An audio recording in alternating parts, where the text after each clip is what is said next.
that the two scrawny and intellectually suspect Thornton twins would ever come to be considered smart people would have astounded anyone who knew them back in 1958 when this snapshot was taken.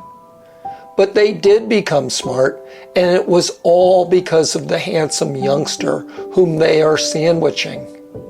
That story will be told later. But first, let's meet this wondrous soul. My name is R. Douglas Rice, and I live in Stonington, Connecticut. I'm an expressionist painter as well as a sculptor. In the past few years, I've been painting various artists that I know sitting in my beautiful 1950s Danish chairs. We would talk at length about their work histories and relationships. While I make no claims of capturing their souls in my work, those conversations ultimately made their way into the paintings. Unfortunately, as the COVID-19 pandemic grew and we were all told to isolate ourselves and stay home, I could no longer have people pose for me. I miss seeing friends, talking with them, and painting them.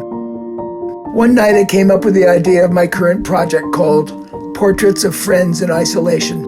On April 14th, I posted this message on Instagram and Facebook. To all my real life and social network friends, please send me a selfie and I will paint the first 50 people who respond. Try headshots with shoulders. I want to paint 50 portraits by June 30th, 2020. Please note, I'm an expressionist painter at best, so don't expect a photorealistic representation. Any takers? Stay safe and onward! All the best, your pal, Doug. Well, I received close to 100 photos. As of June 30th, I've completed 60 of them, and I'm going to continue with the rest, hopefully finishing by Labor Day.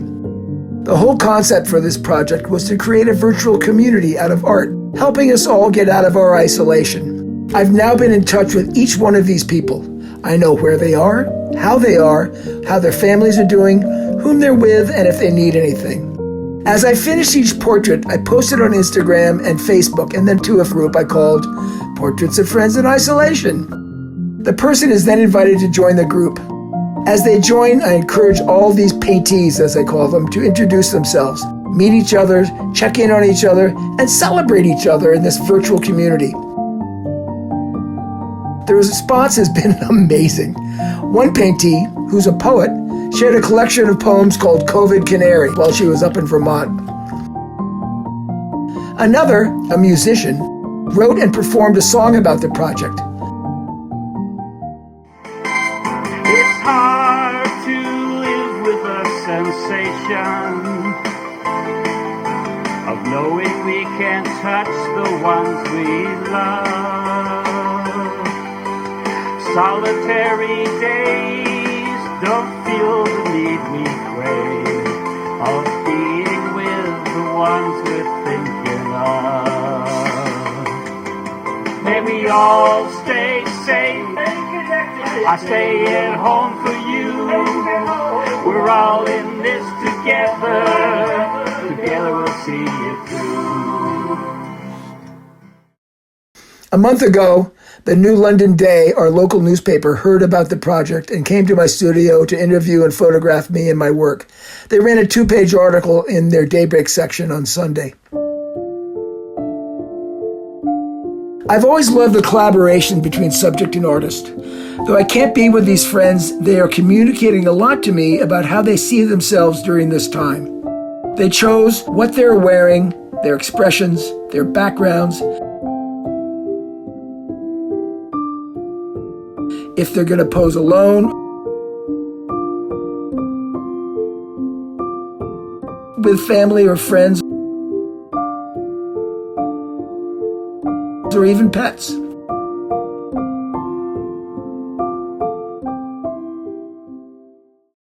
In terms of process, I start by cropping and printing their photo.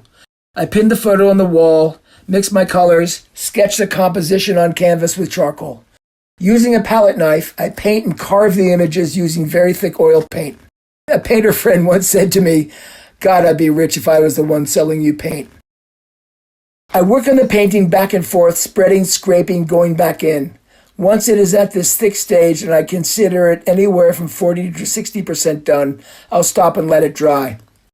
I then take a picture and send it to the paintee, letting them know what percentage of completion it is and that it needs to dry for corrections and details. I wait to see their reaction. After letting it dry for a week or so, I take small brushes and using oil paint thinned with a mixture of linseed oil, turpenoid, and Daymore varnish, I work on detailing the work. At this point, the painting itself becomes a focus, and not so much the likeness of the person, what the painting needs to become a better painting. I might change the colors, go back in with a palette knife, add or take away texture.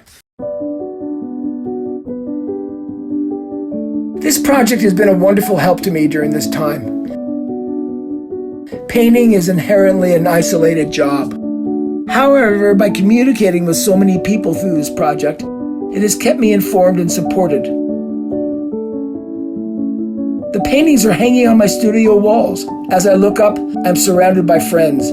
I can think of how I know them and times we've had together. These portraits are of people from all aspects of my life. My best friend's mother from Swickley, who's now 98.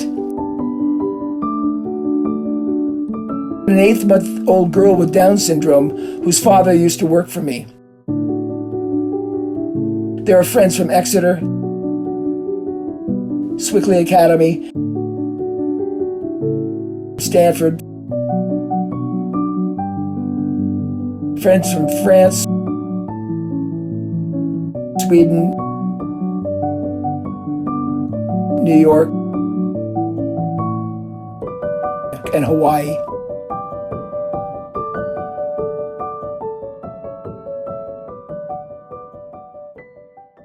I've had the honor of knowing John Thornton and his twin brother Jim since we were 4 years old in Swickley, Pennsylvania.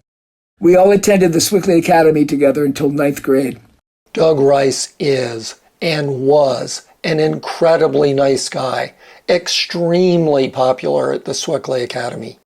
Let's go back to the day in the late 1950s when for the first time Jake Thornton took an interest in his twin son's education. He was a mathematically inclined engineer, so when his sons told him that they were learning the multiplication tables, his ears pricked up. "What table are you on?" he asked us. "We can't seem to get past 3 times 6 is 18. "What's the furthest any kid in your class has gotten?" "Well, Doug Rice has learned all of them." "Why haven't you done that too?" "Well, Dada, nobody can be as smart as Doug Rice." Our father exploded. "Of course you are as smart as Doug Rice. Now go learn them all, right now." And we did. Seriously, Doug, thank you for being such a positive role model. Now, as we continue to look at your friend portraits, tell us about your life post the 9th grade. My family moved to San Francisco in 1968, and I lived there until 1987. I met my wife, Cynthia Elliott, at Stanford in the early 1970s, and we lived in San Francisco until we moved to New York in 1987. We raised our 2 children living in artist-in-residence buildings in Tribeca and later Soho. In 2013, we moved to Harlem, and in 2015, we both retired and moved to our home in Stonington, Connecticut. I've been making art since 1982, first in San Francisco, then New York, and now in Stonington. Prior to becoming a painter, I was a folk singer.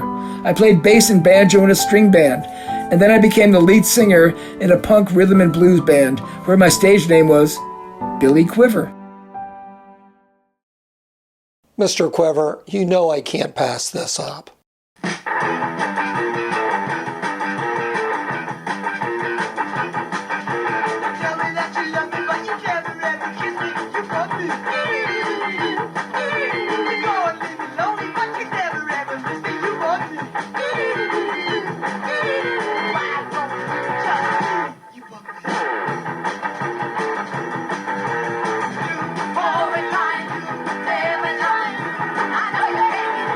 We got to be as good as a Tuesday opening act, which is not very good. But our claim to fame was playing at a deaf wedding and a hospital for the mentally ill. When the band broke up, I decided to paint, 1982. I always had to work, but I always was an artist. I had a small remodeling company in San Francisco and worked full-time. In New York, I owned a very high-end residential construction company and built over 300 townhouses and apartments for many of New York City's most wealthy people.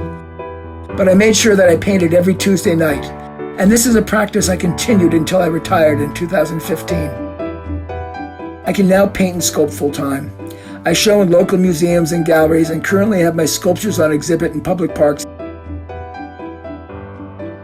I practice transcendental meditation and yoga. I garden and cook twice a week in a local soup kitchen. As more and more states open up and experience sharp increases in positive cases, I don't see this time of isolation changing soon.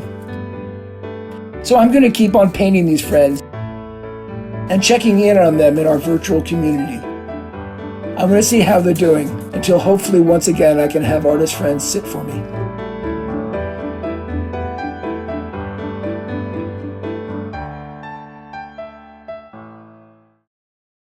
Doug's project brings back so many sweet memories for me.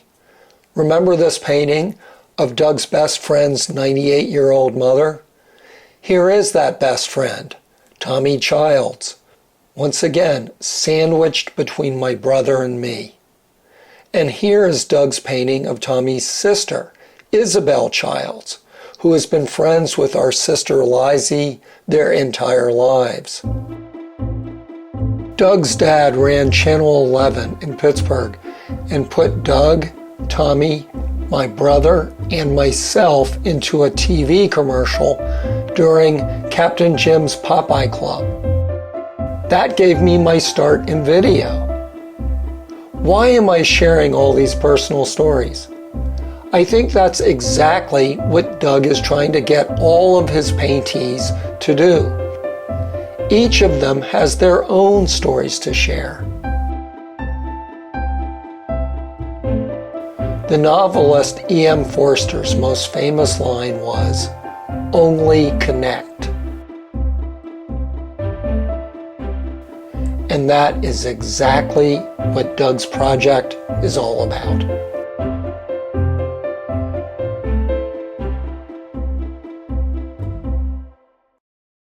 I FaceTimed my twin to tell him that I'd finished my movie about our brilliant friend, and he shared a very interesting analogy. Donna told us that we were clearly as smart as Doug Rice, and we might even be smarter than Rice. No. But the truth is, we've been aspiring ever since, and we have narrowed the gap. But Doug is like the asymptote that we're forever chasing and not quite reaching. But we're getting closer and closer and closer.